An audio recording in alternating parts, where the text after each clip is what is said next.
siraman sup panas dan pembatalan resepsi 800 juta. Aku dibilang norak karena penyajian makanan di resepsi pernikahan adik iparku. Mendengar itu, ibu mertuaku langsung menyiramkan semangkuk sup panas ke wajahku. Suamiku menatapku dengan jijik dan berteriak, "Pergi sana." Aku pun berbalik dan langsung membatalkan resepsi hotel senilai 800 juta rupiah itu. Akibatnya, 400 tamu undangan terpaksa menahan lapar di depan mata semua orang. Seluruh keluarga suamiku hanya bisa melongo tanpa bisa berkata apa-apa. "Selamat datang di pilihan Anda." Jari jemariku gemetar hebat sambil memegang lembar kedua bukti pembayaran. Ini bukan karena dinginnya pendingin udara di Hotel Bintang 5 ini. Ini karena rasa sakit hati yang membuncah dari lubuk hatiku. Angka 800 juta rupiah yang tercetak jelas di atas kertas putih itu terasa seperti pisau tajam yang mengiris hatiku. Itu adalah seluruh tabunganku selama 3 tahun bekerja keras. Uang yang kukumpulkan dengan bekerja tanpa henti dari pagi buta hingga larut malam. Ditambah lagi, ada uang dana pensiun yang diam-diam diberikan oleh orang tuaku saat aku menikah. Ibuku menggenggam tanganku erat dan berpesan, "Uang ini untuk dana darurat kalau kamu sakit atau melahirkan nanti. Jangan pernah beritahu siapapun." Namun, kini semua keringat dan air mata itu akan masuk ke kantong hotel termewah di Jakarta ini. Hanya demi semalam pesta yang penuh gengsi bagi keluarga suamiku. Aku bersembunyi di sudut koridor karyawan. Cahaya lampu kuning yang remang tidak cukup menerangi wajah lelahku. Aroma masakan dari dapur menusuk hidung. Wangi black pepper steak yang kaya, berpadu dengan aroma gurih lobster termidor, menciptakan simfoni kemewahan. Namun, perutku hanya terasa mual. Tidak ada seorang pun yang tahu bahwa untuk pernikahan mewah adik iparku, Adi, hari ini, aku harus mengorbankan segalanya, bahkan harga diriku. Keluarga suamiku terkenal sebagai keluarga terpandang yang sudah turun-temurun tinggal di kawasan Menteng. Mereka selalu berjalan dengan dagu terangkat, membanggakan status mereka sebagai orang Jakarta asli. Namun, di balik cangkang mewah itu, isinya sudah lama kosong. Gengsi palsu yang mendarah daging membuat mereka tidak bisa menerima pernikahan yang sederhana. Terlebih lagi, calon adik iparku, Renata, adalah putri tunggal seorang konglomerat kelapa sawit seorang anak sultan sejati. Mertuaku takut diremehkan oleh besan dan ditertawakan tetangga, sehingga mereka memutuskan untuk bertindak di luar kemampuan. 2 bulan lalu, dalam rapat keluarga, mertuaku menyatakan dengan tegas, pernikahan Adi harus jadi yang paling megah di Jakarta. Kita tidak boleh kalah gengsi dari besan. Namun, ketika pembicaraan sampai pada uang, mereka hanya mengeluarkan 200 juta rupiah, yang mereka sebut sebagai dana pensiun seumur hidup mereka. Sisanya, mereka bebankan pada kami, aku dan suamiku, sebagai tanggung jawab kakak dan kakak ipar. Suamiku, Bima, jangan ditanya. Gajinya pas-pasan dan selalu habis untuk gaya hidup. Sifatnya sama persis seperti orang tuanya, penuh gengsi. Begitu mendengar ucapan orang tuanya, ia langsung menepuk dada dan berkoar akan menanggung semuanya untuk adiknya. Pada akhirnya, beban finansial yang berat itu jatuh seluruhnya ke pundakku yang rapuh. Aku sudah berusaha menasihatinya, menyarankan cara-cara untuk berhemat, tetapi semua usulanku diabaikan. Mereka malah menuduhku pelit dan perhitungan dengan keluarga. Mau tidak mau, demi kedamaian rumah tangga, aku harus menguras habis seluruh tabunganku. Tiba-tiba, dering ponsel yang nyaring dari dalam tas membuyarkan lamunanku yang pilu. Di layar tertera 2 kata, "Ibu mertua." Aku buru-buru menjawabnya. Belum sempat aku menyapa, suara tajam dan ketus ibu mertuaku meledak dari seberang. Saking kerasnya, aku harus sedikit menjauhkan ponsel dari telingaku. "Kamu sembunyi di mana, ha? Tamu sudah penuh di lobi, tapi batang hidungmu tidak kelihatan. Mau menyuruh orang tua ini menyambut tamu sendirian? Cuma mengarahkan staf saja tidak becus. Benar-benar tidak berguna, cuma bisa menghabiskan nasi." Aku menelan ludah pahit. Mencoba menarik napas dalam-dalam untuk menjaga suaraku tetap tenang dan sopan. Ibu, saya tadi di bagian keuangan, sedang melunasi biaya minuman dan layanan tambahan yang ibu minta. Ini sudah selesai, saya akan segera ke sana. Uang? Bayar apa lagi yang banyak sekali? Bukannya suamimu bilang sudah beres semua? Kamu jangan cari-cari alasan untuk malas, ya? Cepat ke sini. Sebentar lagi keluarga besan datang. Kamu mau bikin malu karena punya menantu lemot seperti kura-kura? Ibu mertuaku langsung menutup telepon. Suara sinyal putus yang kering membuat ujung hidungku perih. Suamiku bilang sudah beres semua? Bima tidak mengeluarkan sepeser pun untuk pernikahan ini. Namun, di depan orang tua dan kerabatnya, ia selalu mengambil semua pujian. Dia bilang, biar dia yang bayar kalau aku memberinya uang. Tapi aku tahu betul sifatnya. Uang di tangannya hanya akan habis untuk mentraktir teman-temannya atau untuk investasi kripto bodong. Karena itulah aku bersikeras membayar semuanya sendiri. Akibatnya, di mata mertuaku, aku menjadi menantu kikir yang tidak berkontribusi apa-apa selain memasang wajah masam. Aku melipat struk pembayaran dengan hati-hati dan memasukkannya ke saku terdalam di dalam tasku yang sudah usang. Tas kulit ini sudah kupakai 4 tahun. Sudut-sudutnya sudah pudar dan resletingnya sering macet. Bulan lalu aku berniat membeli yang baru, tetapi kuurungkan niat itu demi menambah biaya pernikahan adik iparku. Aku berdiri di depan cermin besar di koridor, merapikan gaun sutra merah mudaku dan tatanan rambutku yang disanggul rendah. Aku bergegas menuju aula resepsi. Aku berjanji pada diriku sendiri untuk tidak menunjukkan raut lelah atau sedih. Aku harus tersenyum lebar. Begitu keluar dari koridor gelap, mataku silau oleh cahaya lampu kristal yang menyilaukan di aula. Ruangan megah itu terasa menyesakkan, dipenuhi aroma bunga lili dan mawar yang pekat. Para tamu dengan pakaian mewah saling bercengkrama, diselingi denting gelas yang meriah. Namun, di tengah kemewahan dan keramaian ini, aku merasa sangat kesepian dan terasing. Aku berlari ke sana kemari seperti gasing. Mengarahkan staf untuk menata ulang meja, meminta tim audio mengurangi noise pada mikrofon, lalu kembali untuk memastikan menara sampainya tersusun dengan benar. Seorang staf muda dengan dahi berkeringat berlari menghampiriku. Mak Ayu. Di dapur bahan untuk hiasan sup kepiting asparagus kurang. Bagaimana, ya? Aku mengerutkan kening. Meskipun pendingin ruangan bekerja maksimal, keringat mulai membasahi dahiku. Kurang apa? Saya sudah pesan 10% lebih banyak dari jumlah tamu. Tidak mungkin kurang. Staf itu menggaruk kepalanya dengan canggung. Tadi Ibu Puspita datang ke dapur. Beliau bilang harus terlihat royal di depan besan. Jadi, setiap mangkuk harus diisi penuh dengan daging kepiting dan jamur hiyoko. Katanya tidak boleh ada yang kelihatan kosong sedikit pun. Jadi stoknya jadi kurang banyak. Aku menghela napas panjang. Rasa tak berdaya menyelimutiku. Ibu mertuaku selalu begitu. Ikut campur dalam hal yang bukan bidangnya. Tidak pernah mengerti soal takaran atau aturan restoran. Yang penting baginya hanyalah gengsi kosong, tanpa memikirkan akibatnya. Baiklah, tolong sampaikan pada chef.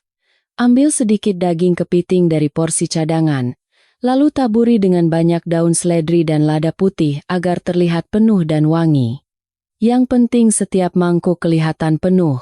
Cepat ya, resepsi akan segera dimulai. Kita tidak bisa membuat tamu menunggu. Setelah menyelesaikan masalah dapur, aku harus berlari lagi ke pintu masuk untuk menyambut tamu. Kakiku yang memakai sepatu hak tinggi 7 cm sudah mati rasa, terasa seperti ditusuk ribuan jarum, tapi aku tidak berani duduk beristirahat sedetik pun.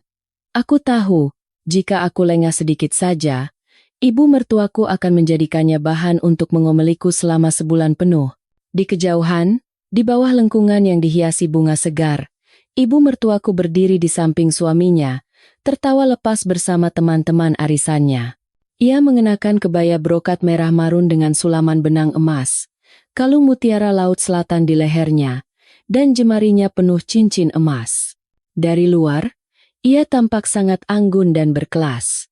Namun, Tatapan matanya yang tajam dan penuh permusuhan saat menatapku sama sekali tidak berkelas. Aku membungkuk menyapa para tamu. Meskipun hatiku berat oleh kekhawatiran dan kesedihan, aku berusaha tersenyum secerah mungkin. Ini baru permulaan dari malam yang panjang dan melelahkan. Sekitar pukul 6:30 malam, ketika lebih dari setengah tamu telah tiba, sebuah sedan hitam mewah berhenti di depan lobi, menarik perhatian semua orang. Pintu terbuka, dan adik iparku, Adi, turun lebih dulu. Pengantin pria hari itu mengenakan setelan tuxedo putih yang gagah. Rambutnya berkilau karena pomade. Ia bergegas memutar ke sisi lain mobil dan dengan sikap yang sangat sopan membukakan pintu. Renata turun dari mobil seperti seorang ratu. Ia mengenakan gaun berwarna krem yang pas di badan, bertabur permata berkilauan, dengan ekor gaun yang menjuntai panjang. Di leher dan telinganya, satu set berlian yang memesona berkilau di bawah lampu kristal. Wajah Renata dirias sempurna oleh MUA ternama, memancarkan aura angkuh khas putri orang kaya yang tumbuh di rumah kaca. Melihat calon menantunya, mata ibu mertuaku berbinar seperti lampu sorot mobil. Ia meninggalkan teman-temannya dan berlari tergopoh-gopoh dengan senyum mereka. Aduh, menantuku cantik sekali hari ini, seperti bidadari turun dari kahyangan. Di seluruh Jakarta ini, tidak akan ada yang lebih cantik dari menantu mama. Renata tersenyum tipis dan menyambut tangan ibu mertuaku dengan acuh tak acuh. Suaranya terdengar manja bercampur keluhan. Ah, mama bisa saja. Aku biasa saja kok. Gaun ini desainernya terlalu buru-buru, jadi aku kurang suka. Pinggangnya sedikit lebih besar dari ukuranku. Tidak, menurut mama pas sekali. Sangat menonjolkan bentuk tubuhmu. Ayo, kita masuk. Para tamu dan kerabat sudah tidak sabar ingin melihat pengantinnya. Aku berdiri di balik karangan bunga besar di pintu masuk, bersiap menyapa mereka saat mendekat. Tiba-tiba, Renata berhenti tepat di depanku.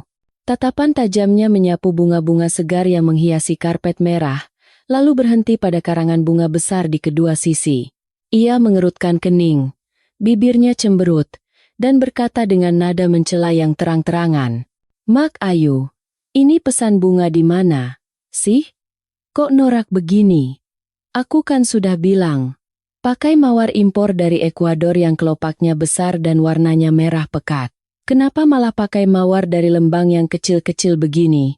Dicampur baby's breath lagi. Kampungan sekali, tidak ada kesan mewahnya sama sekali. Aku membeku di tempat, seolah baru saja ditampar.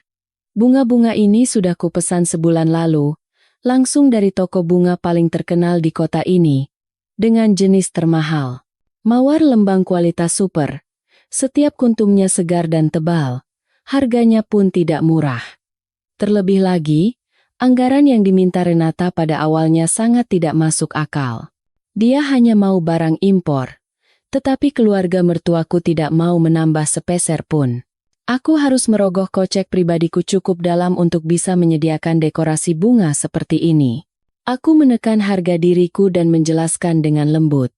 Renata, mawar impor sekarang susah didapat dan berisiko rusak dalam perjalanan jauh.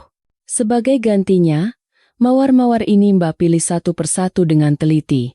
Kalau kena sorot lampu, akan terlihat sangat cerah dan hangat.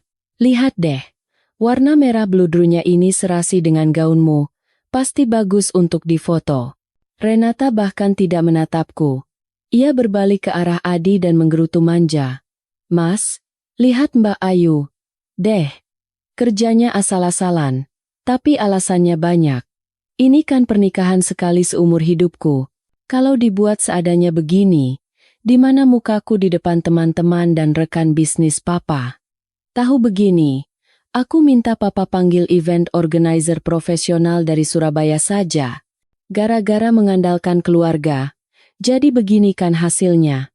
Melihat calon menantu kesayangannya merajuk, ibu mertuaku langsung menatapku tajam sambil menggeram. Kamu itu kerja bagaimana, sih? Renata sudah pesan baik-baik, harus yang berkelas dan mewah. Kamu malah demi hemat uang, pakai bunga murahan begini dan mencoreng nama baik keluarga kita. Kamu tidak tahu keluarga Renata itu siapa? Mereka itu konglomerat, seleranya tinggi. Tidak seperti kamu yang kampungan dan tidak punya selera. Berani-beraninya kamu mau menipu kami. Di depan semua orang, harga diriku diinjak-injak. Aku meremas ujung gaunku. Rasa sakit kuku yang menancap di telapak tanganku gunakan untuk menahan tangis dan teriakan yang akan meledak. Murahan? Biaya bunga segar untuk dekorasi aula ini saja lebih dari 50 juta rupiah, dan mereka menyebutnya murahan? Padahal untuk pos ini, mereka tidak memberiku uang sepeser pun. Semuanya adalah hasil keringat dan air mataku. Ibu, saya sudah berusaha semaksimal mungkin sesuai kemampuan. Anggaran kita terbatas, jadi saya juga harus putar otak. Baru ngomong sedikit sudah anggaran, uang, melulu. Potong ibu mertuaku. Ia merendahkan suaranya agar tidak terdengar tamu di sekitar. Tetapi nadanya tetap setajam silet. Kamu itu menantu di rumah ini, harusnya tahu diri berkorban untuk adik iparmu. Cuma soal bunga saja perhitungan sekali. Pantas saja suamimu muak sama kamu. Cepat singkirkan muka sedihmu itu. Jangan bawa sial di sini. Masuk sana, periksa lagi meja-meja resepsi. Kalau ada kesalahan lagi, awas kamu. Setelah itu, ibu mertuaku berbalik menghadap Renata. Senyum palsu langsung merekah kembali di wajahnya. Sikapnya berubah secepat membalik telapak tangan. Sayang, sudah ya. Jangan ladeni orang yang tidak punya selera. Nanti kamu ikut pusing. Nanti mama suruh staf atur lampunya sedikit. Pasti jadi lebih cantik. Yang penting kan kamu yang cantik. Dimanapun kamu berdiri, disitulah pusat perhatian. Bunga itu cuma latar belakang. Renata mendengus ringan, lalu berjalan anggun sambil mengangkat ujung gaunnya. Tidak lupa memberiku tatapan menghina. Adi, suaminya, tidak mampu membela kakak iparnya sedikit pun. Ia hanya tersenyum canggung dan mengikuti istrinya seperti pelayan setia. Aku ditinggalkan sendirian di lobi. Rasa sakit hati memenuhi dadaku hingga sesak. Di sekitarku, tamu masih lalu lalang dan musik merdu mengalun. Tetapi telingaku berdengung karena hinaan yang baru saja kudengar. Aku menatap mawar-mawar merah yang mekar indah di bawah sorotan lampu. Mereka tampak begitu malang, seperti diriku. Mencurahkan segalanya untuk mempersembahkan keindahan. Tetapi pada akhirnya hanya dicela, dianggap murahan, dan disia-siakan. Aku menarik napas dalam-dalam, menatap langit-langit untuk menahan air mata. Jangan menangis, Ayu. Kamu tidak boleh menangis di sini. Kamu sudah keluar 800 juta. Secara hukum, kamulah pemilik resepsi ini. Kamu harus tegar dan lihat sampai mana sandiwara menjijikkan ini akan berlanjut. Aku memasang senyum palsu dan melanjutkan peranku sebagai tuan rumah yang tak dianggap. Namun di dalam hati, api amarah mulai menyala, siap membakar habis kesabaran yang telah kupendam begitu lama. Pukul 7 malam, aula resepsi sudah penuh sesak. 400 tamu, sebagian besar rekan bisnis ayah mertuaku dan kenalan keluarga besan, duduk di meja-meja bundar berbalut taplak putih. Cahaya kuning hangat menyelimuti ruangan. Suara denting gelas dan tawa orang-orang menciptakan suasana yang meriah. Aku menyelinap di antara meja-meja yang sempit. Mataku berputar seperti radar, memeriksa apakah ada meja yang kekurangan minuman atau tisu basah. Karena terlalu banyak berlari, rambutku sudah berantakan.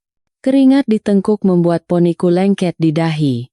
Sejak makan siang, aku belum makan apapun, hanya mengandalkan sebotol air mineral. Perutku mulai berbunyi. Di meja VIP paling depan, dekat panggung, suamiku Bima berdiri dengan segelas anggur merah di tangan. Wajahnya memerah. Ia sedang tertawa terbahak-bahak dengan beberapa paman jauh. Bima hari ini mengenakan setelan jas biru dongker yang kubelikan minggu lalu dengan uang bonus akhir tahunku. Rambutnya dipomade hingga berkilau. Sekilas ia tampak seperti pengusaha sukses. Tenang saja, Pak D. Proyek itu sudah pasti di tangan saya. Informasi rencana pengembangannya sudah saya dapat sebulan lalu. Kalau Pak D investasi, saya jamin untung 4 kali lipat. Bima berkoar dengan suara percaya diri, mengalahkan suara musik latar. Wah, hebat kamu, Bima. Bisnismu lancar sekali ya. Masih muda tapi sudah pintar cari uang.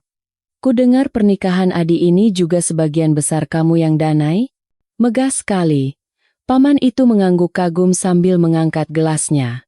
Bima tertawa puas sambil menepuk dadanya. Bukan apa-apa Pak D. Adik satu-satunya. Masa saya sebagai kakaknya tidak bantu? Orang tua kan sudah sepuh. Biar mereka istirahat saja. Dari makanan kelas atas sampai dekorasi ratusan juta ini, semua saya yang siapkan. Saya kan sudah bilang. Kalau mau buat pesta, harus total, jangan pelit-pelit. Aku berdiri di balik sebuah tiang besar. Beberapa langkah darinya, mendengar dengan jelas kebohongan suamiku. Perutku mual karena jijik. Dia yang siapkan? Ya, benar. Dengan satu tangan, tapi itu tanganku, uangku, keringat dan air mataku, serta kesabaranku.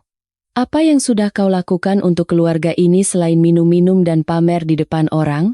Aku menahan rasa jijikku dan mendekatinya, menyentuh sikunya dengan ringan. Senyum cerah di wajahnya langsung hilang begitu melihat penampilanku yang kuyu dan cemas. Matanya menunjukkan rasa tidak suka yang jelas, seolah kehadiranku merusak citranya di depan kerabat. Ngapain kamu? Tidak lihat aku sedang melayani tamu penting?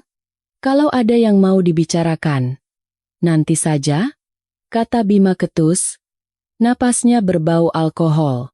Aku merendahkan suaraku agar hanya kami berdua yang mendengar, demi menjaga harga dirinya. Mas, ada urusan mendesak. Dari pihak Besan, tamunya datang 10 orang lebih banyak dari daftar. Kursi di area VIP dekat panggung kurang. Bisa tidak minta tolong kerabat kita pindah satu meja ke samping? Aku sudah minta staf siapkan meja tambahan, tapi butuh waktu untuk menata peralatannya. Bima mengerutkan kening dan mengibaskan tangannya. Muak, wajahnya penuh penghinaan. Kamu ini gila, ya? Otakmu di mana? Mereka itu semua sesepuh, tidak bisa seenaknya disuruh pindah. Itu namanya tidak sopan. Nanti orang lihatnya bagaimana? Kamu urus sendiri saja. Suruh staf tambah beberapa kursi. Duduk sedikit berdesakan apa salahnya. Cuma masalah sepele begini saja sampai lapor ke aku. Tapi mas, area VIP sudah penuh. Kalau ditambah kursi lagi, orang tidak bisa lewat. Tamu akan sangat tidak nyaman. Lagi pula, pihak Besan maunya meja terpisah. Tidak mau digabung. Ah, berisik. Potong Bima. Suaranya mulai meninggi, membuat orang di meja sebelah menoleh. Kamu ini merepotkan sekali. Jadi perempuan cuma urus penempatan kursi saja tidak bisa. Mau jadi apa? Aku ini sedang bicara bisnis ratusan juta. Jangan ganggu dengan urusan remeh-temehmu. Selesaikan sendiri. Jangan bikin aku marah. Lalu ia berbalik dan kembali mengangkat gelas dengan pamannya, memasang wajah ceria seolah tidak terjadi apa-apa. Ayo, Pak D, kita minum lagi. Perempuan memang begitu, urusannya ribet. Aku berdiri terpaku menatap punggung suamiku yang lebar. Terasa begitu asing. Inikah pria yang kucintai dengan sepenuh hati, yang kunikahi meskipun ditentang orang tuaku. Dulu, ia bersumpah akan melindungiku dan tidak akan membiarkanku susah seharipun. Tapi sekarang, di depan 400 orang, aku merasa begitu kesepian dan hina. Pria yang seharusnya menjadi sandaranku justru menjadi orang yang paling menjauhkanku, paling meremehkanku, dan menganggapku seperti pembantu yang menyusahkan. Rasa hina dan pilu menyebar ke seluruh tubuhku. Aku ingin berteriak di wajahnya. Bisnis ratusan juta yang kau bicarakan itu hanya khayalan dan utang. Tapi 800 juta yang kugunakan untuk menjaga gengsimu itu uang nyata. Hasil keringat dan air mataku. Tapi aku menahannya. Aku tidak bisa membuat keributan di sini. Orang tuaku mengajarkan untuk selalu menjaga harga diri suami. Aku menelan air mataku dan berbalik diam-diam untuk membereskan kekacauan yang dibuat oleh suami dan keluarganya. Aku berkata dalam hati, kuatlah, Ayu. Bertahanlah malam ini saja. Setelah malam ini berakhir, aku akan menyelesaikan semuanya sekaligus. Namun aku tidak tahu, malam ini tidak hanya akan terasa panjang, tetapi juga akan menjadi malam penentuan yang akan mengakhiri kesabaranku yang bodoh dan membuka sebuah tragedi yang tak terhindarkan. Setelah bersusah payah memohon kepada manajer acara, akhirnya aku berhasil mendapatkan satu meja cadangan di sudut area VIP untuk tamu tambahan dari pihak besan. Resepsi secara resmi dimulai. Lampu panggung diredupkan, hanya menyisakan satu sorot lampu yang menyorot jalur karpet merah di tengah.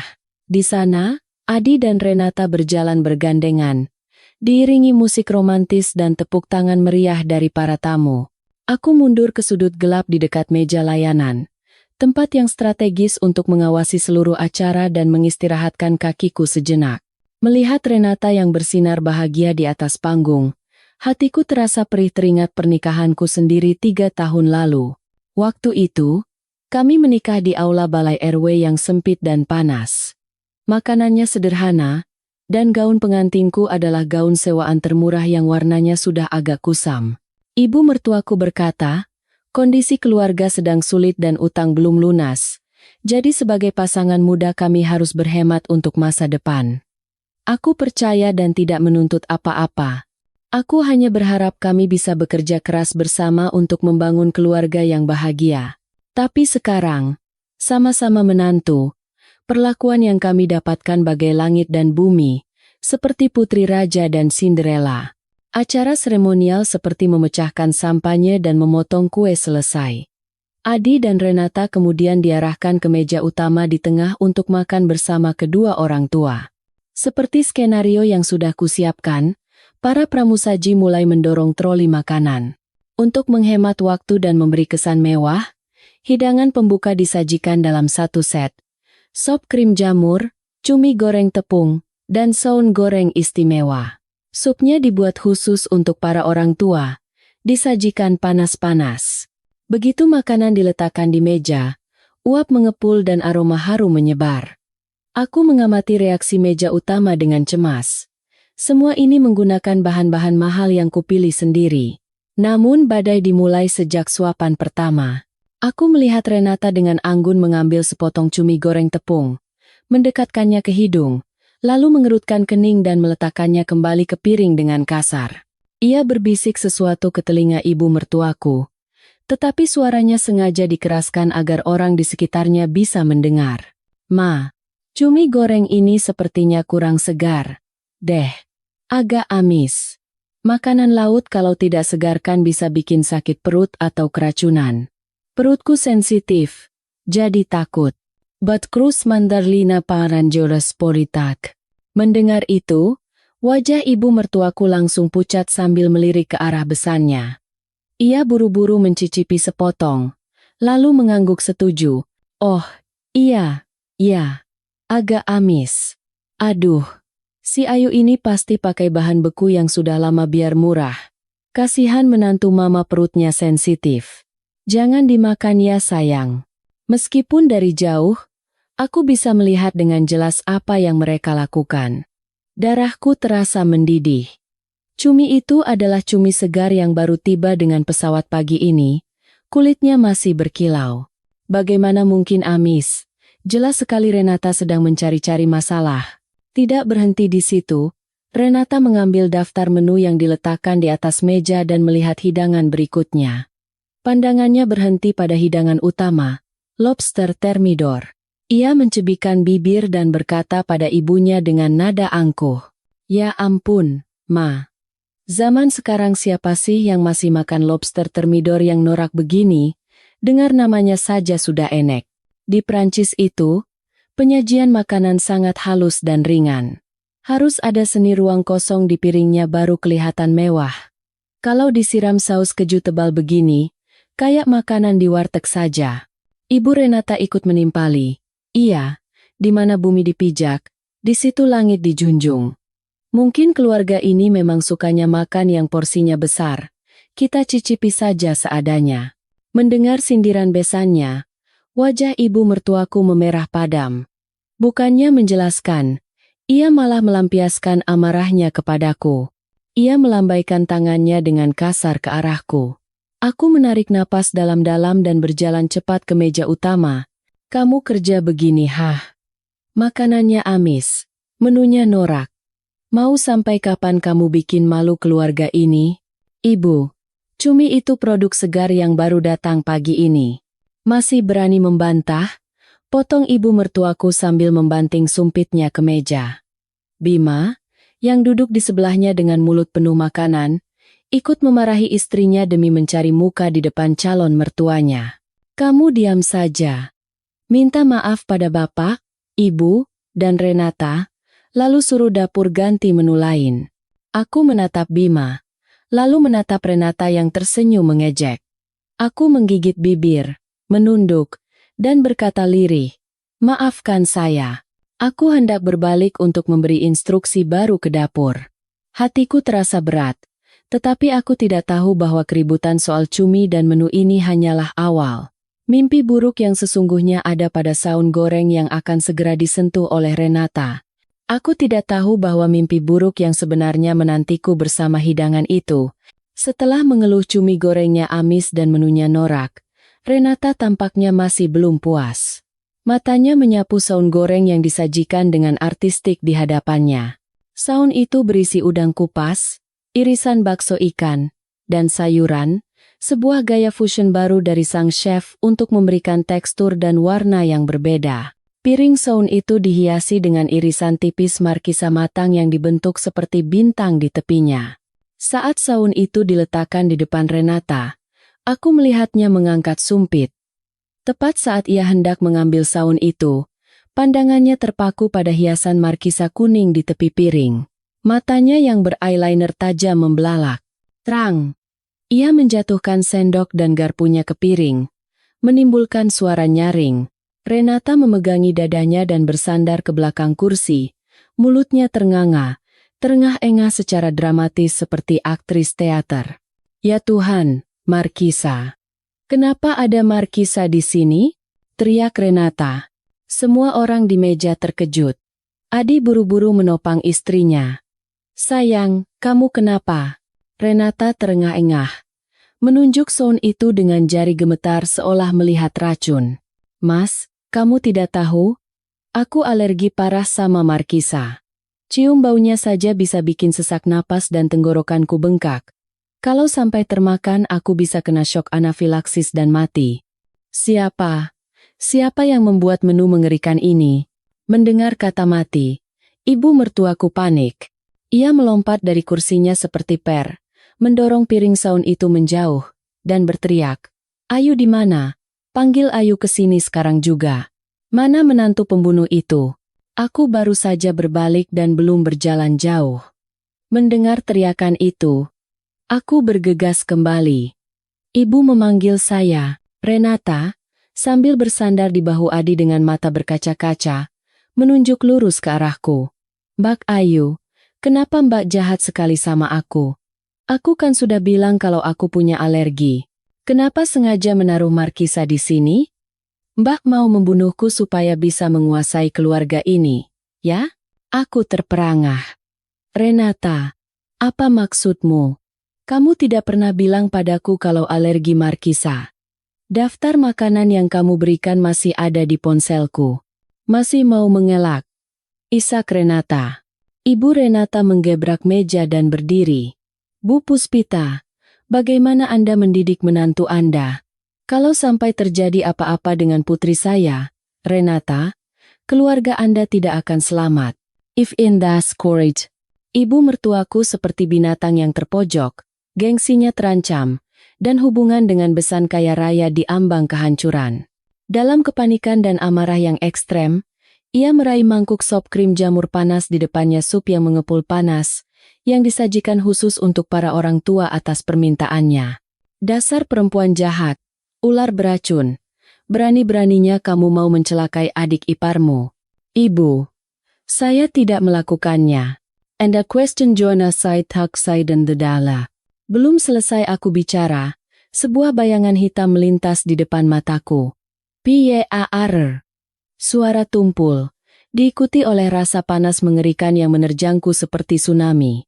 Semangkuk sup panas itu disiramkan seluruhnya ke kepala dan wajahku, lalu mengalir ke leher dan gaun sutra merah mudaku. Aroma amis makanan laut, pedasnya lada, dan panas yang membakar kulit membuat pandanganku gelap. Aku membeku di tempat, seluruh tubuhku kaku. Semua di sekitarku seolah berhenti. 400 pasang mata menatapku dengan ngeri. Musik berhenti total. Hanya suara mangkuk porselen yang jatuh dan pecah berkeping-keping di lantai, serta napas ibu mertuaku yang terengah-engah, yang terdengar memekakkan telinga. Daging kepiting, telur puyuh, jamur hiyoko bahan-bahan mahal yang kubeli dengan susah payah dari uang hasil keringatku kini menempel menjijikan di rambut dan wajahku. Cairan panas mengalir ke mataku, menyebabkan rasa sakit yang membakar hingga aku tidak bisa membukanya. Air mata mengalir deras, bercampur dengan kuah sup yang asin. Kulit wajah dan leherku memerah dan bengkak, terasa seperti dikuliti hidup-hidup. Namun, rasa sakit fisik itu tidak ada apa-apanya dibandingkan dengan luka di hatiku. Ibu mertua yang selama 3 tahun ini kusiapkan makanannya, kurapikan tempat tidurnya, kini, hanya karena drama murahan dan tuduhan tak berdasar dari menantu barunya yang kaya, menyiramku dengan sup panas di depan ratusan orang. Dia lebih percaya orang luar dan menginjak-injak martabatku dengan cara paling kejam. Aku berdiri gemetar. Kedua tanganku terkulai lemas. Kuah sup menetes ke lantai marmer yang mengilap, menciptakan genangan lengket. Tidak ada yang lebih hina dan memalukan dari ini. Aku bahkan tidak berani mengangkat tangan untuk membersihkannya, takut menyentuh luka bakar akan membuatnya lebih sakit, dan dengan seluruh tubuh basah kuyup, aku bahkan tidak tahu harus mulai membersihkan dari mana. Saat mangkuk sup itu menghantamku, aku tidak berteriak. Mungkin karena terlalu syok, atau karena rasa sakitnya sudah melampaui batas yang bisa ditahan pita suaraku. Aku hanya mendengar seruan kaget dari segala penjuru. Tatapan penasaran, iba, dan jari-jari yang menunjuk ke arahku terasa seperti anak panah beracun. Setelah menyiramkan sup, ibu mertuaku sempat tertegun sejenak oleh tindakannya sendiri. Tapi tak lama kemudian, insting agresif dan gengsi kosongnya mengambil alih. Ia menunjuk wajahku yang berlumuran sup dan berteriak, seolah ingin meredam bisik-bisik orang banyak. Rasakan, biar kamu jera dan hilang kebiasaanmu yang suka iri dan mencelakai keluarga. Ternyata selama ini aku memelihara serigala di rumah. Hari ini akan kuberikan pelajaran yang tidak akan pernah kamu lupakan. Biar kamu tahu siapa tuan di rumah ini dan apa itu sopan santun. Renata sudah berhenti menangis. Mungkin karena dramanya sudah mencapai klimaks yang sempurna. Ia bersembunyi di pelukan Adi, berpura-pura ketakutan sambil menatapku dengan mata terbelalak. Tapi aku bersumpah. Aku melihat sudut bibirnya terangkat membentuk senyum puas. Ia berhasil membuatku menjadi penjahat, menjadi penyihir jahat yang penuh iri hati di mata semua orang. Ia berhasil menyingkirkan duri dalam daging. Orang tua Renata hanya menggelengkan kepala melihat pemandangan kacau ini. Wajah mereka menunjukkan penghinaan yang terang-terangan seolah sedang menonton pertunjukan murahan. Ayah Renata berdiri, membersihkan jasnya, dan berkata dengan angkuh, keluarga ini benar-benar berantakan. Tidak ada sopan santun. Memalukan sekali kami hampir menjadi besan dengan keluarga rendahan seperti ini.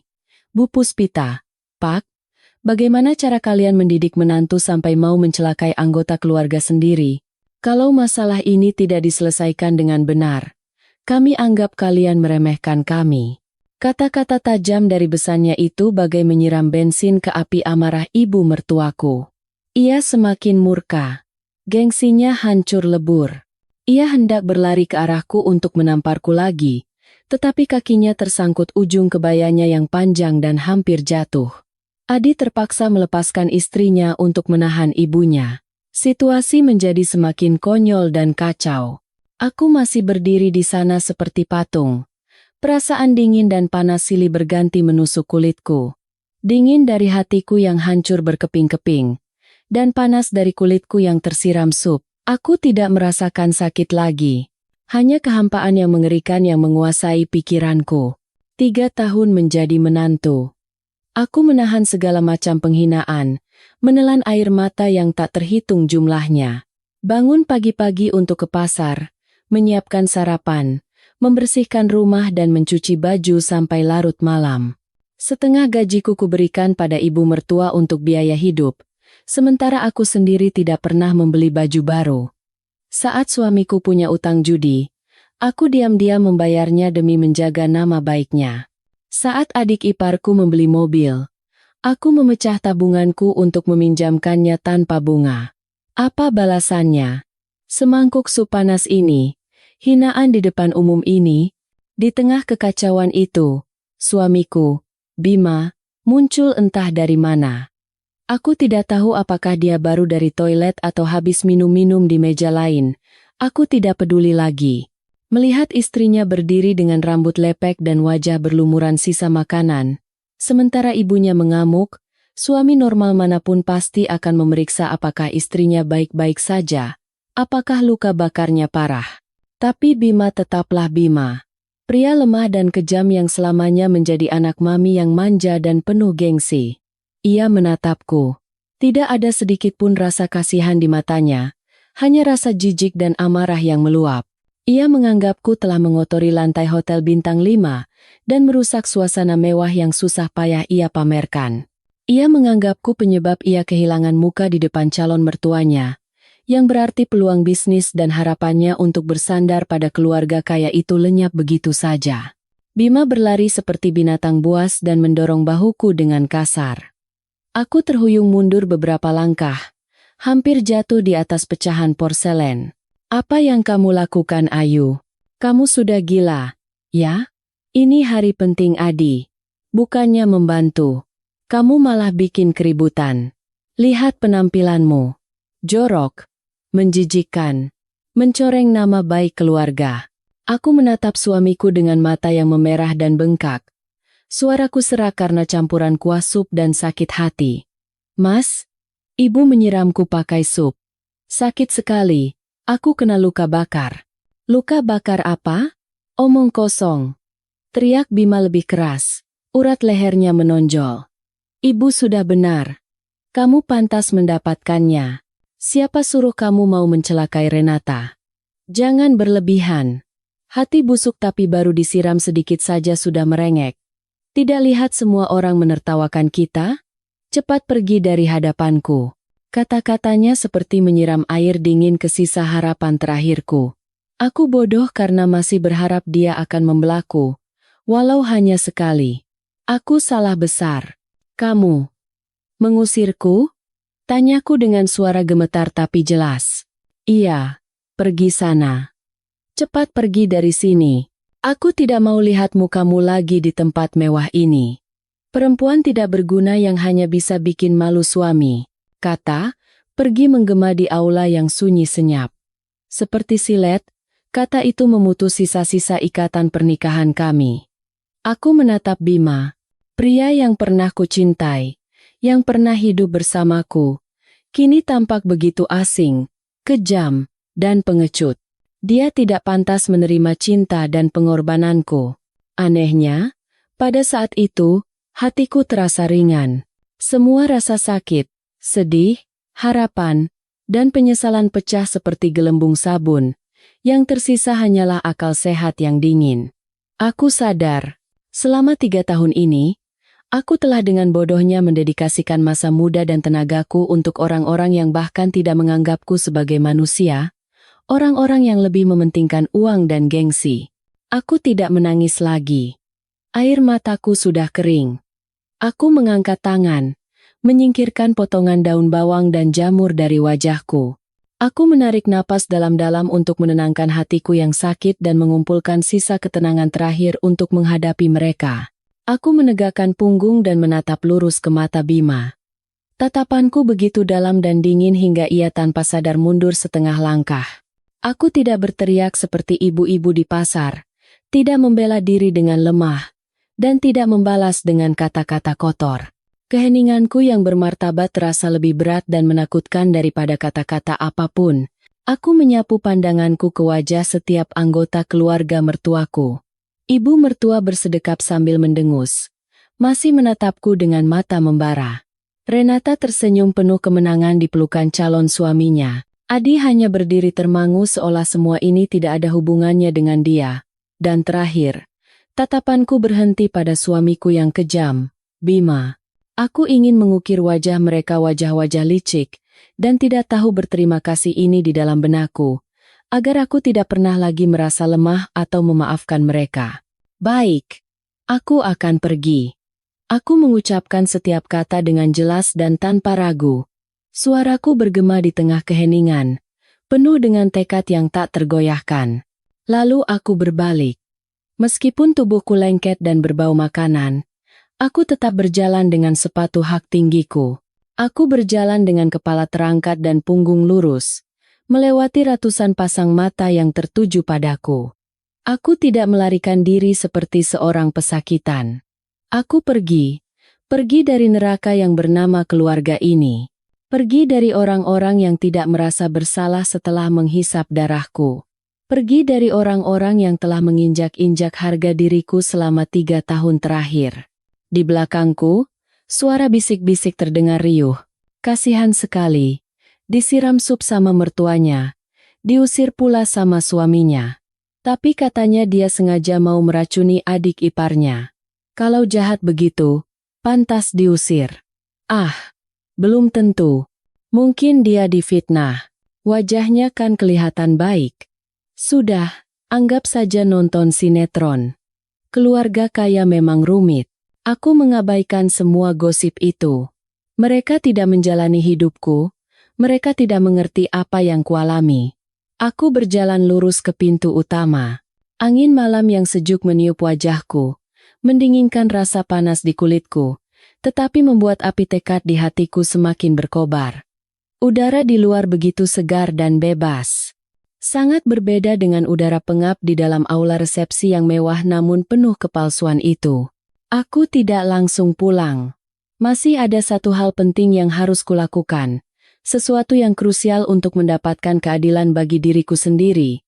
Ini akan menjadi pembalasan pertama yang sah dan paling menyakitkan bagi gengsi kosong keluarga Prawiro. Aku akan menunjukkan pada mereka dengan jelas bahwa orang yang membayar pesta konyol ini, orang yang memegang kendali bukanlah mereka, melainkan aku. Aku berbelok ke kiri, bukan ke area parkir tempat motorku terparkir, melainkan ke area kantor hotel. Koridor menuju kantor itu sepi. Hanya suara hak sepatuku yang terdengar kering dan tegas di lantai marmer. Aku mendorong pintu kantor manajer acara, tempat yang sama di mana beberapa jam lalu aku membungkuk memohon tambahan meja untuk keluarga mertuaku. Pak Santoso, manajer berusia 40 kerepekutan yang ramah, sedang duduk memeriksa dokumen. Ketika aku masuk dengan penampilan mengerikan, rambut lengket penuh makanan, ia terkejut dan langsung berdiri. Mbak Ayu. Ya Tuhan, ada apa ini?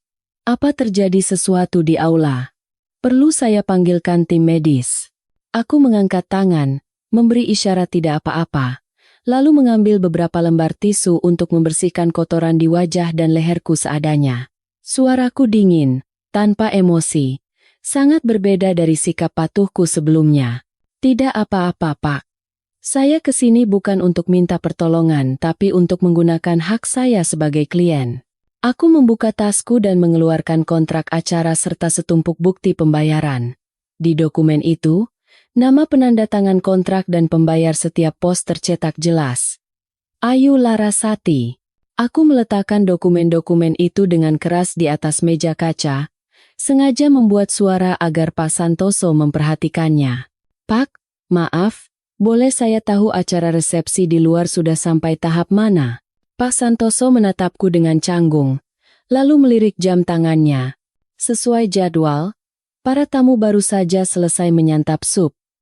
Dapur sedang menyiapkan hidangan utama kedua, yaitu black pepper steak, dan hidangan ketiga, ikan kakap kukus.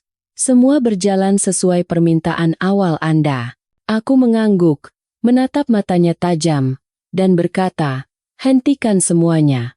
Pak Santoso tampak bingung, seolah salah dengar. Maaf, Mbak, hentikan. Maksud Mbak bagaimana? Saya mencabut semua jaminan pembayaran untuk resepsi ini. Aku memotongnya. Suaraku tenang menakutkan. Kontrak ini atas nama saya, dan uangnya juga dari saya. Saya punya hak untuk memutuskan apakah resepsi ini lanjut atau berhenti. Semua penalti atas pembatalan sepihak akan saya tanggung. Silakan potong langsung dari sisa uang muka 20% yang belum dilunasi. Lakukan saja sesuai permintaan saya sebagai klien. Wajah Pak Santoso berubah dari kaget menjadi panik. Tapi, Mbak Ayu, para tamu sedang makan. Ini bisa jadi masalah besar. Belum pernah ada kejadian seperti ini di hotel kami. Bagaimana nanti reaksi keluarga pengantin pria? Mereka bisa menuntut hotel. Uang 800 juta yang sudah saya bayar, silakan gunakan untuk menutupi biaya yang sudah timbul, seperti uang muka dan bahan makanan yang sudah dimasak. Tapi mulai detik ini, saya tidak akan membayar sepeser pun lagi, kataku tegas, menatap lurus ke matanya. Tolong keluar dan beritahu perwakilan dari pihak mempelai pria, yaitu Bapak Bima Prakoso, bahwa efektivitas finansial dari kontrak atas nama saya sudah berakhir. Jika mereka ingin melanjutkan resepsi, jika mereka ingin hidangan utama keluar, mereka harus segera membayar sisa biaya sebagai jaminan. Kalau tidak, anggap saja mereka tamu yang tidak mau bayar dan proses sesuai prosedur. Mereka tidak punya hak untuk menuntut. Merasakan ketegasan dan aura dinginku, Pak Santoso sadar bahwa rencana gila ini tidak bisa dihentikan. Secara hukum, ia memang harus berurusan denganku sebagai penanda tangan kontrak. Ia menelan ludah, memeriksa kembali kontrak itu, lalu dengan enggan mengangguk. Baik, jika itu sudah keputusan final Mbak. Saya akan segera menginstruksikan tim operasional. Tapi, Mbak Ayu, apa Anda sudah yakin? Ini tidak bisa diurungkan kembali. Aku tersenyum pahit. Senyum yang aneh di wajahku yang bernoda sup. Saya tidak pernah seyakin ini. Tidak ada jalan kembali untuk orang-orang yang tidak menganggap saya sebagai manusia. Silakan laksanakan. Dalam 5 menit, saya mau lampu di aula itu mati dan musik berhenti total. Pak Santoso menatapku dengan campuran rasa takut dan sedikit kagum. Ia mengangkat walkie-talkie-nya dan mulai memberi perintah serius ke berbagai departemen. Aku mendengar perintah-perintah itu disampaikan satu persatu, merasakan kepuasan yang aneh. 800 juta. Uang yang bahkan tidak pernah disentuh oleh mertuaku seumur hidup mereka. Sekarang, aku menggunakannya untuk menghancurkan gengsi kosong mereka. Rasanya luar biasa. 5 menit kemudian, sesuai permintaanku. Lampu tidak mati total, tetapi musik berhenti. Pak Santoso, didampingi oleh tim keamanan, naik ke atas panggung, mengambil mikrofon, dan berkata dengan jelas agar didengar oleh 400 tamu.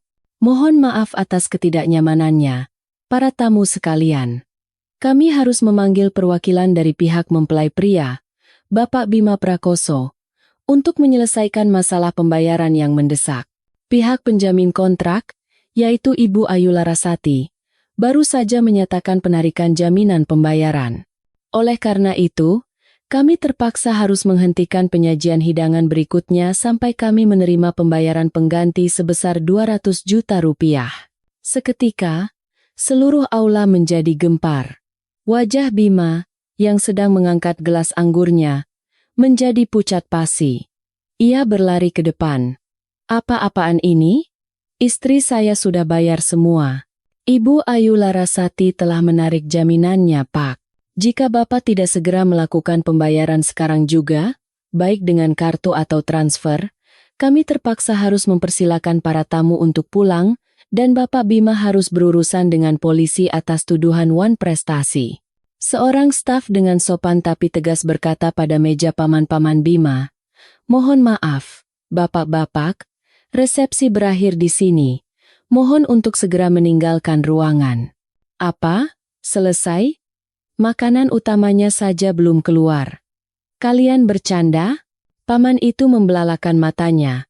Mulutnya masih mengunyah sisa cumi goreng. Di meja utama, ibu mertuaku baru akan menghabiskan sisa supnya. Ketika seorang staf datang untuk mengambil mangkuknya, ia memegangnya erat-erat dan berteriak, "Kalian mau apa? Saya tuan rumah di sini. Siapa yang suruh kalian angkat makanan? Cepat keluarkan lobsternya. Mau saya panggil manajer kalian dan pecat kalian semua?" And then Doston Durak. Pak Santoso berjalan ke tengah panggung dan berkata dengan lantang. Suaranya menggema di seluruh aula. "Ibu, Bapak, dan para tamu sekalian. Dengan sangat menyesal kami sampaikan, atas permintaan langsung dari pemegang kontrak, Ibu Ayu Larasati, resepsi pernikahan ini secara resmi dibatalkan mulai saat ini. Kami harus menghentikan semua layanan, termasuk makanan, minuman, dan audio. Mohon untuk segera meninggalkan tempat agar kami bisa mulai membersihkan." "Apa? Ayu Yang?" Ibu mertuaku ternganga. Sendoknya jatuh ke meja dengan suara denting. Wajahnya berubah dari merah menjadi biru. Bima berlari dari kejauhan dan mencengkeram kerah baju Pak Santoso. Wajahnya penuh amarah. "Jangan bohong. Saya tuan rumahnya. Saya suaminya. Cepat nyalakan lampu dan keluarkan makanannya. Saya akan tuntut kalian semua. Istri saya itu gila. Perkataannya tidak sah." Pak Santoso dengan tenang melepaskan cengkeraman Bima. Di bawah sorot senter petugas keamanan, ia menunjukkan kontrak dan tumpukan bukti pembayaran dengan tanda tanganku di depan mata Bima. "Maaf, Pak. Ini dokumennya." Ibu Ayu Larasati yang menandatangani kontrak dan membayar. Karena beliau yang meminta penghentian, kami harus mematuhinya sesuai hukum. Jika Anda mau menuntut, silakan selesaikan dengan Ibu Ayu di rumah. Sekarang, mohon segera tinggalkan tempat bersama keluarga Anda. It's time to do live the coming out that. Lalu ia memberi isyarat, dan tim teknisi mulai membongkar latar belakang panggung. Spanduk besar bertuliskan nama Adi dan Renata, beserta foto mereka, diturunkan dengan kasar, digulung, dan dilempar ke sudut. Orang tua Renata berdiri.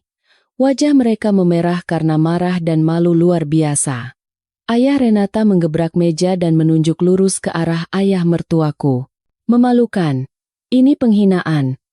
Seumur hidup saya, baru kali ini saya diusir di tengah-tengah resepsi seperti pengemis." "Bu Puspita, Pak, kalian menipu kami?" Katanya keluarga kaya. Ternyata hidup menumpang pada menantu sampai resepsinya jadi berantakan begini. "Renata, ayo pulang. Pernikahan ini batal. Keluarga ini tidak pantas bahkan untuk membawa sandal kita." Renata, dengan riasan yang sudah luntur, menjerit. "Papa, Mas Adi, lakukan sesuatu. Kenapa diam saja?" Adi hanya berdiri kaku seperti patung. Wajahnya pucat pasi, tidak bisa berkata apa-apa. Bima mencoba mengejar calon besannya untuk menjelaskan, tetapi dihalangi dengan tegas oleh tim keamanan hotel. Para tamu mulai beranjak pergi satu persatu, memenuhi aula dengan cemoohan dan bisik-bisik. Kirain hebat, ternyata cuma tong kosong nyaring bunyinya. Jangan-jangan punya utang sama menantunya, sampai bisa dibatalkan begini pestanya. Benar-benar drama, kasihan sekaligus lucu. Pantas saja. Tadi aku lihat mertuanya menyiram menantunya pakai sup. Karma dibayar tunai. I lo grebes, I lo grebes, I lo grebes. Melihat aula yang kosong, meja-meja berantakan, dan para tamu yang pergi, ibu mertuaku terduduk lemas di kursinya. Besan membatalkan pernikahan. Anak laki-lakinya tidak berdaya. Ia memegangi dadanya, matanya terbalik, lalu pingsan di tempat. Resepsi senilai 800 juta rupiah, kebanggaan dan gengsi keluarga Prawiro, berakhir sebagai komedi paling memalukan dalam sejarah Jakarta. Dan aku, sang penulis komedi itu, saat itu sedang melaju di dalam taksi menembus kegelapan, menuju satu-satunya rumah yang berharga bagiku. Taksi berhenti di depan sebuah rumah tua 2 lantai di gang kecil di kawasan Rawamangun. Ini adalah rumah masa kecilku, tempatku lahir dan dibesarkan. Melihat cahaya kuning hangat dari jendela lantai 2, Aku teringat ayah yang selalu membaca koran dan minum teh di sana setiap malam. Air mataku hampir jatuh. Selama 3 tahun menikah, aku jarang sekali pulang ke sini. Setiap kali datang, aku hanya mampir sebentar, membawakan sekantong kue untuk ibu dan sebotol anggur untuk ayah. Lalu buru-buru pulang karena takut dimarahi ibu mertua jika terlambat menyiapkan makan malam. Aku telah melupakan tempat perlindungan yang paling damai ini. Sibuk berlari di bawah nama pahit, bakti seorang menantu. Setelah membayar taksi, aku menarik napas dalam-dalam untuk menahan emosi, lalu menekan bel dengan tangan gemetar. Siapa? Ya? Malam-malam begini. Terdengar suara ibu, diikuti oleh suara sandal yang kukenal, lalu pintu terbuka. Begitu melihatku dari celah pintu, ibu terperanjat. Ya Tuhan, Ayu. Kenapa kamu di sini jam segini? Dan, kenapa penampilanmu begini? Di bawah cahaya lampu jalan yang remang, penampilanku memang menyedihkan. Rambutku lengket oleh sisa sup kering, wajahku bengkak kemerahan dengan noda makanan, dan gaun merah mudaku penuh bercak kuning yang menjijikkan. Bau amis makanan laut yang menyengat membuat ibu tanpa sadar mengerutkan kening. Dengan bibir gemetar, aku hanya bisa berkata, "Bu, aku pulang." Begitu kata itu terucap, aku menangis sejadi-jadinya. Seperti anak kecil yang baru saja dipukuli. Semua ketegaran yang kupaksakan di hotel tadi runtuh seketika. Di depan ibu, aku kembali menjadi putrinya yang kecil dan lemah, penuh luka dan butuh perlindungan. Ibu segera membuka pintu lebar-lebar dan menarikku ke dalam pelukannya. "Anakku sayang, kasihan sekali. Ayo masuk, ayo." "Yah Bagas. Turun. Lihat Ayu kenapa ini." Ayah dan kakakku, Bagas, berlari turun dari lantai 2. Melihat penampilanku yang mengenaskan, mereka berdua terdiam. Bagas, kakakku yang pendiam tapi sangat protektif, langsung memegang bahuku. Matanya merah karena marah. "Siapa yang melakukan ini? Siapa?" "Bima kan? Akan kuhabisi dia sekarang juga." "Tenang, jangan bikin anak orang tambah kaget. Bawa masuk dulu," bentak ayah. Suaranya bergetar, tetapi penuh wibawa. Ibu membawaku ke kamar mandi, menyalakan air hangat, dan mencuci rambutku. Sambil membersihkan rambutku, ibu menangis dalam diam. Potongan daging kepiting dan daun bawang luruh bersama air, tetapi luka bakar yang perih di kulit kepala dan wajahku masih terasa panas dan merah. Setelah selesai mandi, aku berganti pakaian dengan daster longgar milik ibu. Ketika aku keluar, ayah sudah membuatkan segelas jus jeruk untukku. Kak Bagas duduk di sofa dengan tangan terkepal, siap melompat keluar kapan saja untuk mencari Bima. Aku duduk dan menceritakan semuanya. Dari aku yang membiayai pernikahan, dihina, disiram sup panas, diusir oleh suami, hingga bagaimana aku membalas mereka dengan membatalkan resepsi. Ketika aku sampai pada bagian disiram sup dan diusir oleh Bima, Kak Bagas tidak tahan lagi. Ia memukul meja kaca dengan tinjunya. "Bajingan, apa kita menyerahkan adik kesayangan kita untuk disiksa begini? Dulu waktu minta izin menikah, apa sumpahnya di depan ayah dan ibu? Katanya akan mencintai dan menjagamu seumur hidup. Sekarang dia menyiramu dengan sup dan mengusirmu di depan umum? Tidak bisa dibiarkan. Aku akan memberinya pelajaran." Indesari baralibara nander. Ayah hanya duduk diam. Tetapi aku melihat tangannya yang memegang cangkir teh bergetar. Ia menatapku dengan tatapan penuh kasihan dan ketegasan. "Kamu membatalkan resepsi itu adalah tindakan yang benar." Ayah sangat setuju. Manusia tidak tahu terima kasih dan penuh kepalsuan seperti mereka tidak pantas kamu korbankan waktumu sedetik pun lagi. Ayah hanya menyesal. Kenapa dulu ayah salah menilai orang dan membiarkanmu masuk ke keluarga seperti itu? Ibu menghapus air matanya. "Sudah, nak, tidak apa-apa. Sekarang kamu aman di sini, bersama ayah dan ibu. Jangan lagi jadi menantu mereka. Segera ceraikan dia. Ibu yang akan menjagamu seumur hidup." Mendengar dukungan mereka, hatiku terasa hangat. Inilah keluargaku yang sebenarnya. yang mencintaiku tanpa syarat. Aku tahu keputusanku untuk pulang adalah benar. Tepat saat itu, ponselku yang tergeletak di meja berdering gila-gilaan. Di layar tertera nama, suamiku tersayang. Nama yang kusimpan dengan penuh cinta di awal pernikahan. Kini terasa begitu ironis. Itu Bima. Aku membiarkannya berdering. Setelah berhenti, ia menelepon lagi. Dan lagi, seperti orang kesetanan. Biar aku yang angkat dan maki-maki dia. Kak Bagas hendak merebut ponselku. Jangan Mas, aku menahannya. Biarkan saja. Dia pasti sedang gila karena diusir dari hotel, dibatalkan pernikahannya oleh besan, dan dipermalukan di depan umum. Biarkan dia merasakan penderitaan dan ketidakberdayaan itu. Kalau diangkat sekarang, hanya akan mendengar makian. Aku mengubah mode ponselku menjadi senyap. Tetapi notifikasi pesan terus bermunculan. Kamu di mana sekarang? Cepat kembali. Kamu sadar tidak apa yang sudah kamu lakukan? Mau mati ya? Orang tua Renata sudah pulang. Renata minta putus. Ibu pingsan dan sekarang di UGD. Semua ini gara-gara kamu, perempuan jahat. Kamu menghancurkan kebahagiaan adikku dan keluarga ini. Awas kalau aku temukan kamu. 800 juta itu bagaimana? Siapa yang akan ganti rugi ke hotel? Kamu mau membunuh kami semua, Cepat bawa uangnya dan ganti rugi. Lalu, pesan-pesan dari nomor tak dikenal masuk. Tapi dari gaya bahasanya, aku tahu itu ibu mertuaku, yang mungkin sudah sadar dan meminjam ponsel perawat untuk memakiku. Perempuan tidak tahu diuntung.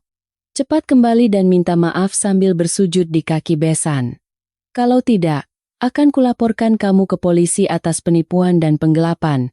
Akan kuseret kamu ke penjara. Aku membaca pesan-pesan penuh kebencian itu. Tidak ada rasa takut sedikit pun. Yang ada hanya tawa miris melihat betapa tidak tahu malunya mereka. Bahkan dalam situasi seperti ini, mereka masih merasa di atas angin, masih berani memerintah dan mengancamku. Mereka belum sadar. Sejak aku melangkah keluar dari aula itu, aku bukan lagi menantu keluarga Prawiro. Aku adalah kreditur mereka. Apa katanya? Tanya ayah pelan. Mengancam akan melapor ke polisi, mau memukulku, dan menyuruhku kembali untuk minta maaf serta ganti rugi. Jawabku sambil tersenyum pahit dan melempar ponsel ke sofa. Baguslah kalau mau lapor polisi. Kita lihat saja siapa yang akan melaporkan siapa. Kak Bagas tertawa sinis sambil meretakkan buku-buku jarinya. Besok aku antar kamu ke rumah sakit, buat visum. Luka bakar di wajahmu itu bisa jadi bukti penganiayaan berat. Nenek tua itu bisa masuk penjara.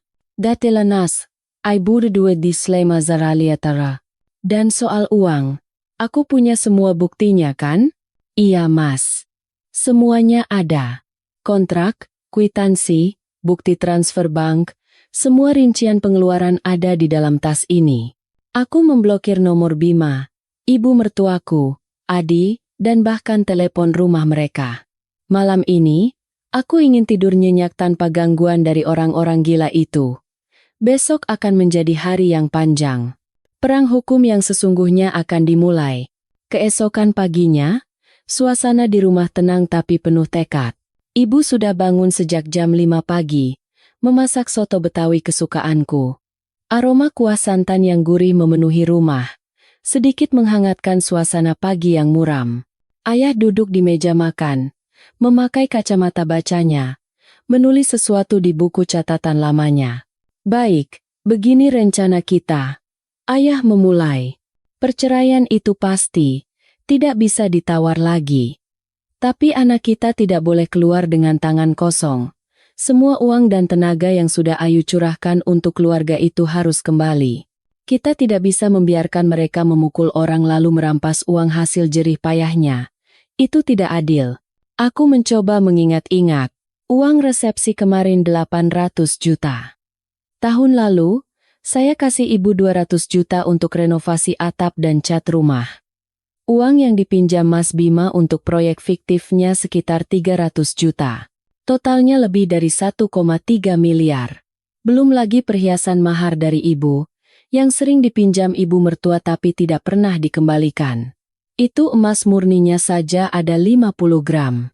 Ya ampun Dek, kenapa kamu sebodoh itu? Kak Bagas mondar-mandir sambil menjambak rambutnya. Uang sebanyak itu kamu kasih ke mereka. Kenapa tidak bilang sama kami? Waktu itu, aku menganggap mereka keluarga, Mas. Suami sedang susah. Kupikir sudah sewajarnya istri membantu. Ibu mertua membujuk dengan kata-kata manis. Hatiku jadi luluh. Aku menunduk, menyesali kenaifanku. Sudah, yang lalu biarlah berlalu, kata ayah menenangkan. Yang penting sekarang, bagaimana cara kita mengambilnya kembali? Bukti untuk uang renovasi dan pinjaman Bima ada? Untuk renovasi, saya transfer langsung ke rekening ibu. Di keterangannya saya tulis jelas untuk renovasi rumah. Untuk uang yang dipinjam Mas Bima, dia pernah mengakuinya di chat WhatsApp. Screenshotnya masih saya simpan. Bagus. Itu cukup sebagai bukti hukum, kata Kak Bagas, matanya berbinar. Teman SMA-ku, Chandra, sekarang jadi pengacara perceraian yang hebat di Jakarta. Setelah sarapan, kita langsung ke kantornya. Kita tuntut mereka habis-habisan. Ayah, Mas, ada satu hal lagi, kataku. Mataku berkilat penuh tekad. Aku mau mengumpulkan lebih banyak bukti. Kemarin, saat Renata mulai berteriak menuduhku, aku punya firasat buruk. Dengan insting orang yang bekerja di bidang jasa, aku diam-diam menyalakan perekam suara di ponselku untuk membuktikan aku tidak salah soal menu. Tapi tak disangka, momen saat ibu mertua menyiramku sup dan hinaan Mas Bima setelahnya, semuanya terekam. Ini bukti telak bahwa aku dianiaya setelah difitnah. Benarkah? Kamu merekamnya. Keluargaku terkejut. Aku membuka ponsel dan memutar rekaman berdurasi 15 menit itu.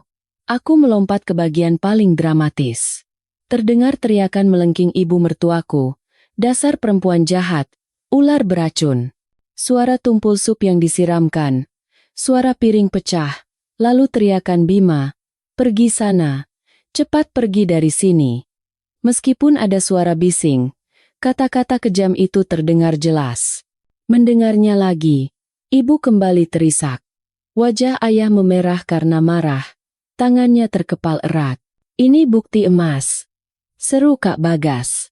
Dengan ini dan hasil visum, ibu mertuamu itu tidak hanya harus membayar ganti rugi perdata, tapi juga bisa dijerat pidana penganiayaan dan pencemaran nama baik. Dan si Bima itu tidak akan bisa mengelak dari tuduhan KDRT. Pengadilan pasti 100% berpihak pada kita.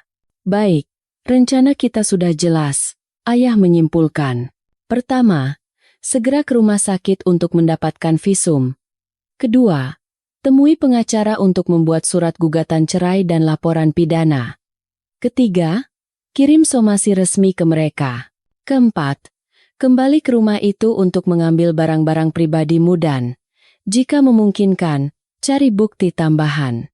Kami sekeluarga bersatu. Aku menatap mereka, hatiku penuh rasa syukur. Aku tidak sendirian dalam pertarungan ini. Aku akan merebut kembali semuanya, tidak kurang sepeser pun. Dan yang lebih penting, aku akan merebut kembali harga diri dan kebebasanku. Setelah sarapan, Kak Bagas mengantarku ke rumah sakit. Dokter UGD menggelengkan kepala melihat luka bakar yang memerah di pipi kanan dan sebagian leherku. Ini luka bakar tingkat 2. Luasnya tidak seberapa, tapi karena di area wajah dan leher, ini bisa memengaruhi penampilan dan fungsi. Beruntung tidak mengenai kornea mata.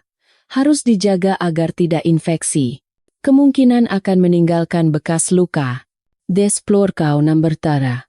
Dengan surat hasil visum di tangan, aku merasa memegang perisai terkuatku.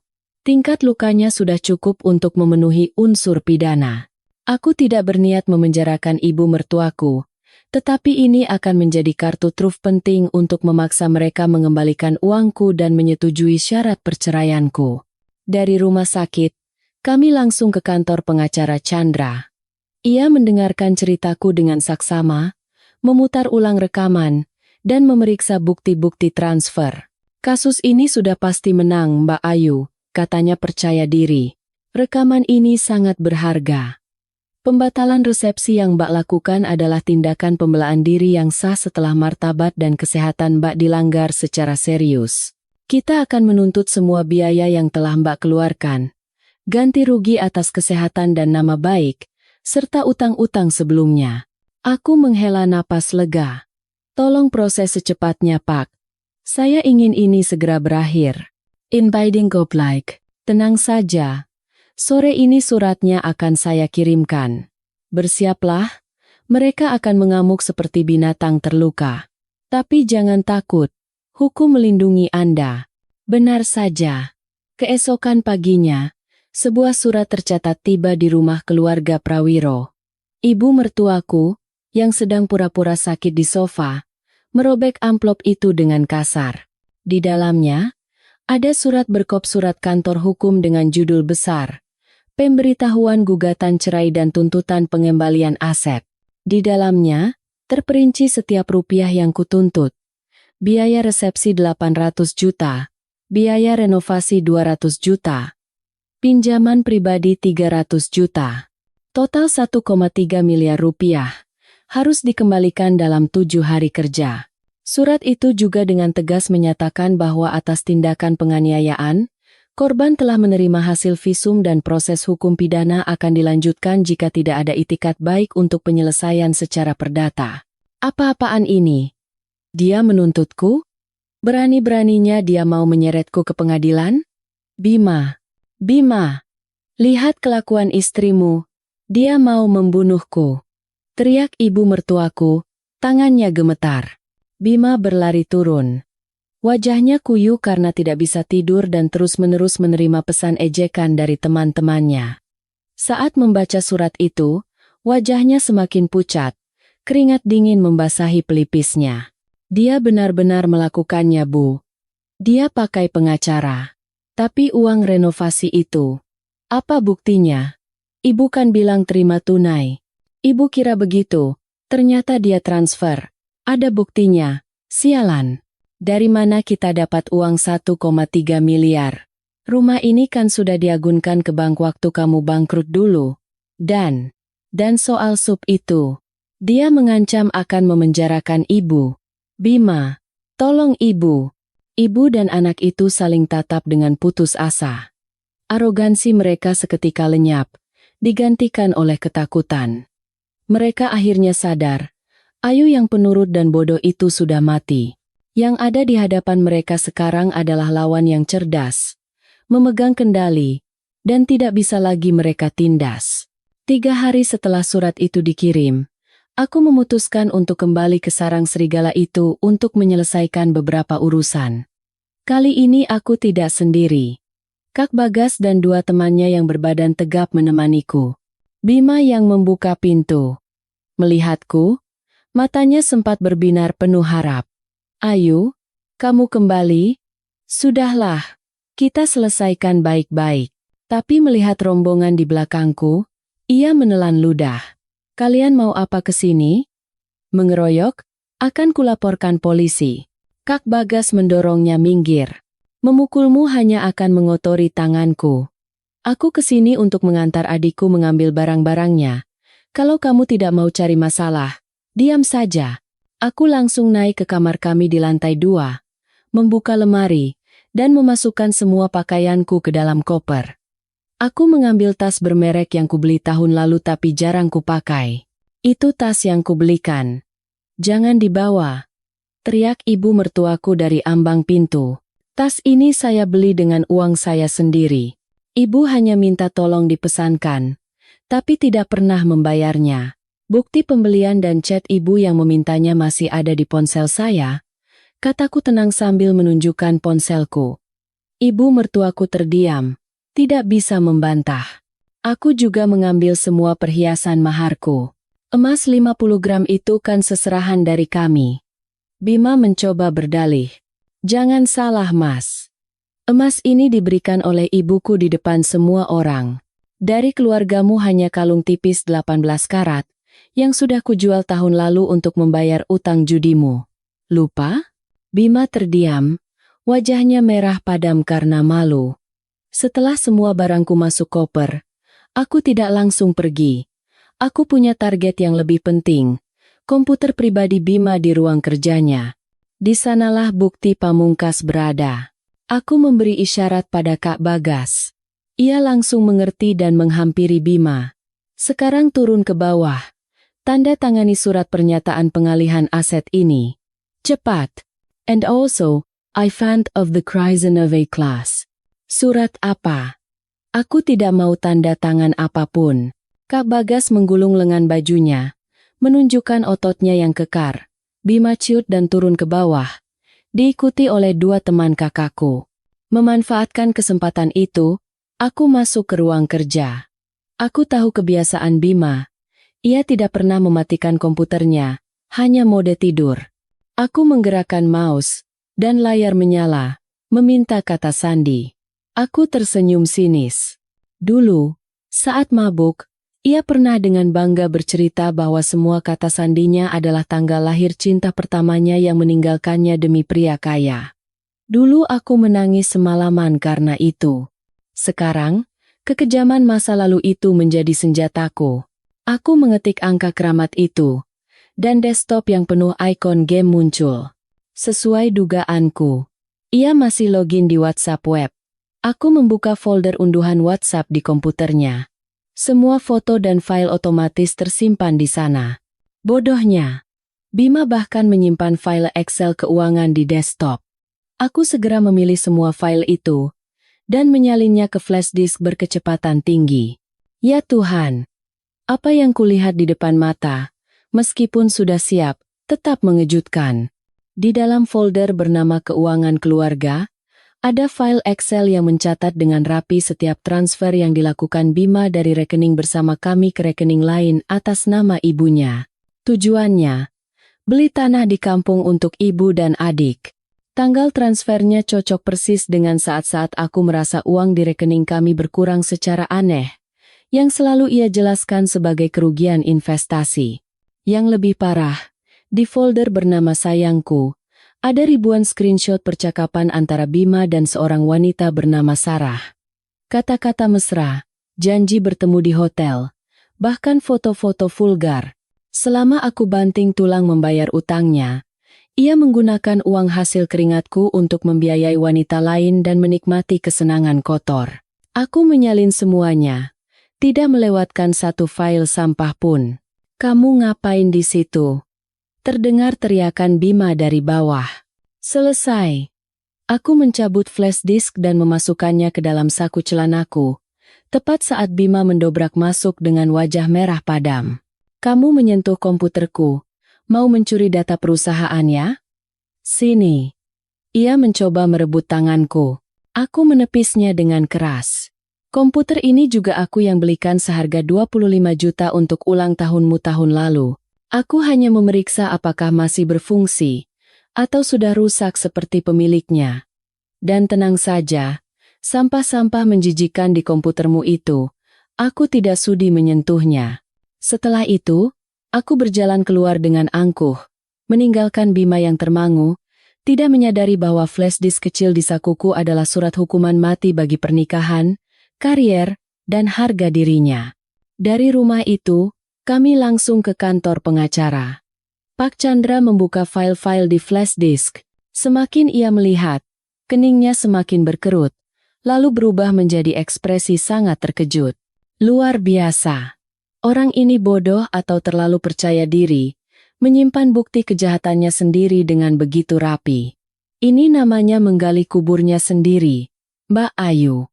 Di layar proyektor, angka-angka berbicara. Uang yang digelapkan Bima ke rekening ibunya selama 3 tahun mencapai 500 juta rupiah. Semuanya dari rekening gajiku dan rekening pendapatan toko online yang kupercayakan padanya. Soal perselingkuhan, bukti transfer untuk membelikan Sarah kosmetik, pakaian, bahkan membayar sewa apartemennya, tersimpan rapi. Ada juga pesannya yang menghinaku. Istriku itu bodoh sekali. Apapun yang kusuruh pasti dilakukan. Dengan uangnya aku bisa memberikan apapun untukmu. Sayang. Membaca itu, aku tidak menangis. Aku tertawa, menertawakan kebodohanku di masa lalu. Aku telah mencintai dan berkorban untuk makhluk yang lebih rendah dari binatang. Tapi untungnya, kebodohannya jugalah yang menyelamatkanku. Mbak Ayu, kata Pak Chandra bersemangat. Dengan bukti-bukti ini, kita bisa mengajukan permohonan darurat ke pengadilan untuk membekukan seluruh aset Bima dan ibunya. Tanah di kampung itu, karena sumber dananya terbukti dari penggelapan aset bersama, bisa kita sita dan bagi kembali. Perang ini sudah pasti kita menangkan. Lakukan, Pak. Kataku tegas. Saya ingin mereka tidak punya apa-apa lagi. Biar mereka tahu rasanya ditipu dan kehilangan segalanya. Malam itu, aku makan malam bersama keluargaku. Suasana sudah jauh lebih santai.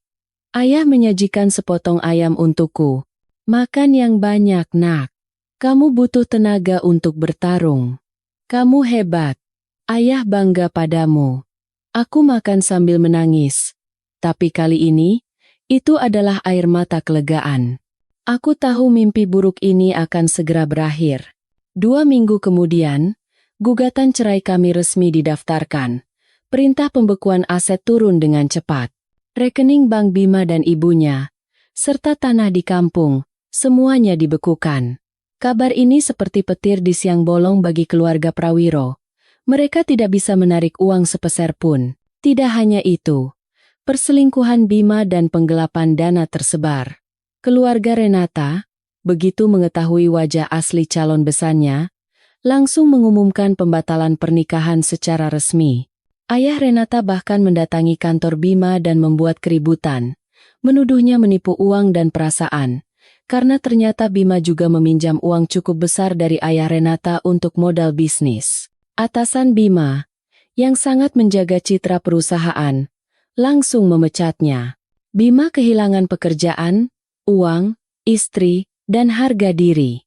Ibu mertuaku, karena syok berat, terkena stroke dan dirawat di rumah sakit. Ia terbaring dengan mulut miring, tidak bisa bicara dengan jelas. Tidak ada lagi menantu berbakti yang menyuapinya atau mengganti popoknya. Hanya ayah mertuaku yang merawatnya seorang diri, penuh ketidakberdayaan dan penyesalan yang terlambat. Suatu sore yang hujan deras, Bima datang ke rumah kami. Penampilannya kumal, tidak terurus. Ia berlutut di depan gerbang yang tergembok, menangis memilukan di tengah hujan. Ayu, aku salah.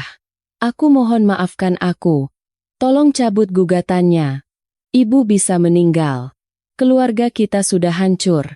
Ayu, tolong, demi 3 tahun pernikahan kita, beri aku kesempatan. Aku melihatnya dari balkon lantai 2. Tidak ada sedikit pun rasa kasihan di hatiku. 3 tahun pernikahan? Apakah ia memikirkan itu saat mengusirku dan menghinaku di depan 400 orang? Ayah keluar membawa payung hitam, menatap Bima dengan mata dingin seorang ayah yang putrinya telah disakiti. Pulanglah, kata ayah dengan suara berat. Putriku tidak ada hubungannya lagi denganmu. Apa yang kau tanam, itu yang kau tuai. Sekarang giliranmu membayar semua penderitaan yang telah kau berikan pada putriku. Jangan kotori depan rumah kami. Ayah membanting gerbang dengan keras. Suara itu seolah menjadi penutup dari semua dendam. Bima menangis terseduh-seduh di genangan air hujan, tetapi tangisannya tidak lagi bisa meluluhkan hati siapapun. 3 bulan kemudian, putusan pengadilan tingkat pertama keluar. Aku menang mutlak. Pengadilan mengabulkan gugatan cerai. Soal harta, Bima dan keluarganya diwajibkan membayar ganti rugi sebesar 1,2 miliar rupiah, mencakup pengembalian dana, kerugian moral, dan biaya pengobatan luka bakar. Tanah di kampung mereka disita dan dilelang paksa untuk membayar ganti rugi tersebut. Perhiasan maharku diakui sebagai milik pribadiku. Saat melangkah keluar dari gedung pengadilan dengan surat putusan di tangan, aku menghirup dalam-dalam udara kebebasan. Langit hari itu begitu biru, dan matahari bersinar cerah.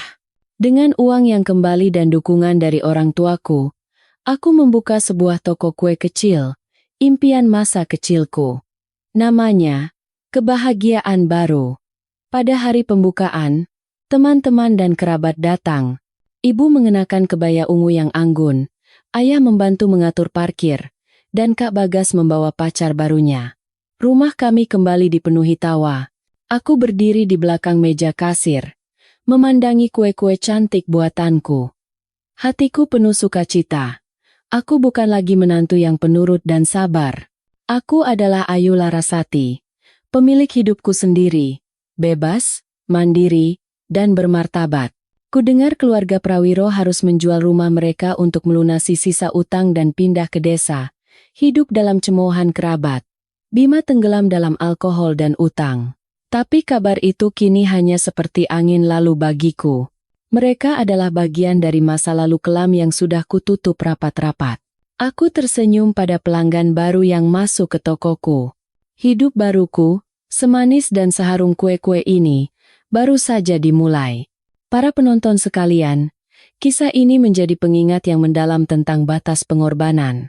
Kesabaran buta seorang perempuan tidak akan pernah mendatangkan rasa hormat, melainkan justru berujung pada tragedi di mana martabatnya diinjak-injak. Karya ini menjunjung tinggi nilai kemandirian finansial dan pengetahuan hukum, yang terbukti menjadi perisai terkuat bagi seorang istri untuk merebut kembali keadilan dan harga dirinya di hadapan keluarga mertua yang kejam. Selain itu, kisah ini mengkritik keras gengsi kosong dan kehidupan palsu keluarga Puspita, sekaligus menegaskan hukum karma. Mereka yang serakah dan tidak tahu berterima kasih pada akhirnya akan kehilangan segalanya dan berakhir dalam kesendirian. Posisi mereka yang kosong sudah sepantasnya diisi oleh kebebasan dan harapan dari seseorang yang berhak memulai hidup baru yang bahagia. Terima kasih telah menonton video ini sampai akhir. Jika Anda merasa cerita ini bermakna dan ingin melihat lebih banyak kisah yang inspiratif dan mendalam, silakan dukung kanal pilihan Anda dengan menekan tombol subscribe dan like. Aktifkan juga notifikasinya agar tidak ketinggalan video kami berikutnya. Terima kasih dan sampai jumpa di video selanjutnya.